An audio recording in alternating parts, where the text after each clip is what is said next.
Hello viewers, আসসালামু আলাইকুম। সবাই কেমন আছেন? রমজান মাসের সবাইকে শুভেচ্ছা। তো রমজান মাস বলে বড় ব্লগ করা হচ্ছে না, দেয়া হচ্ছে না। আসলে সারাদিন রোজা রেখে ওরকম সময় পাওয়া যায় না বড় ব্লগ যে আপনাদের সাথে শেয়ার করব। তারপরও ছোটোখাটো একটা শেয়ার করছি।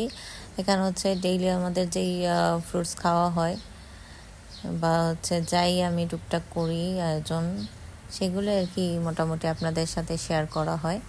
তো সবাই কেমন আছেন একটু জানাবেন কমেন্ট সেক্টরে।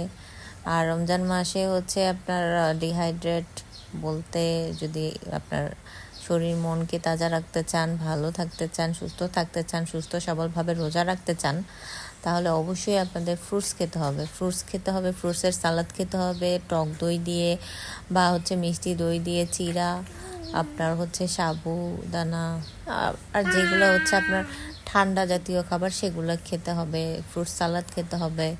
তো এগুলো খেলে দেখবেন যে আপনাদের শরীরের কন্ডিশন খুব ভালো থাকবে। ভাজা পোড়াটা যতটা পারা যায় অ্যাভয়েড করবেন। তো ভালো থাকবেন সবাই। আসসালামু আলাইকুম।